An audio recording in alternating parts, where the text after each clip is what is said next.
So today's pie is from Ranch Pies, which is in one of the back roads of Warwick, which we've come across by accident all last year as we're driving through on our long weekend holiday. So let's have a munch. All right, so extract it out of our paper bag there, foil container. Let's see if we can pop it out.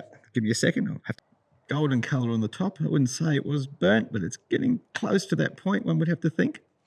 You can see it's squishy on the sides. Seems to be well joined around the edges.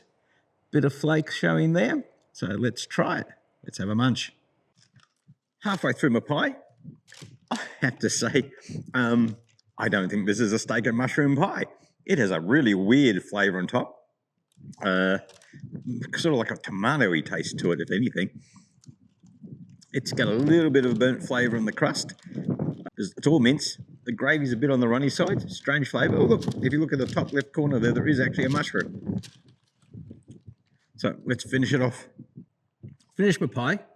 I do have to say, I still don't know what sort of pie that was.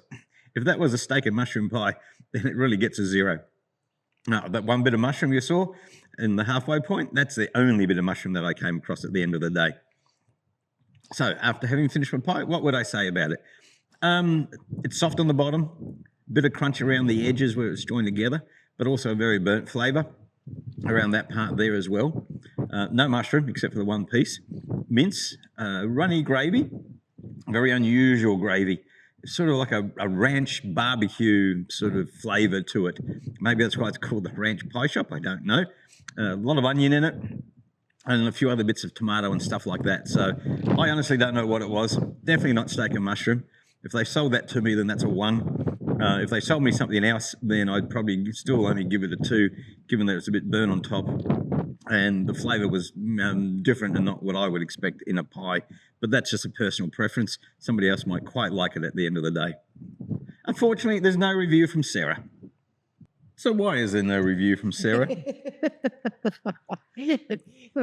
Maybe because she's not hungry, because maybe she had this big bowl of pasta last night. No, still not excuse for not having a pie. Well, I did share my pie with William Mitchner there. And there's old Will sitting up on the top here. All right, now you may think this is a little bit odd, but the reason why we shared it with him is because, here he is.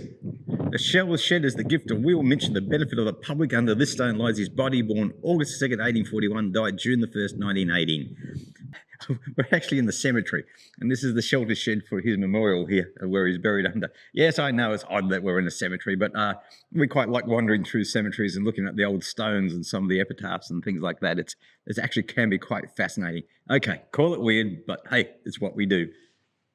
Apologies. According to my producer, I didn't share my pie with him. I shared my pie in the company of him. There we are. I stand corrected. And this is Will's home. Quite pretty, actually. I mean, look at it. It's a classic of the style of when it was built. Very pretty. Been nicely looked after. A little bit of renovation work on it, you can see. But yeah, very pretty spot. And as we scan around, here's the Warwick Cemetery.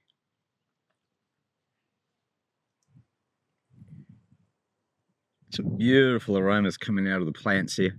Some lovely scents.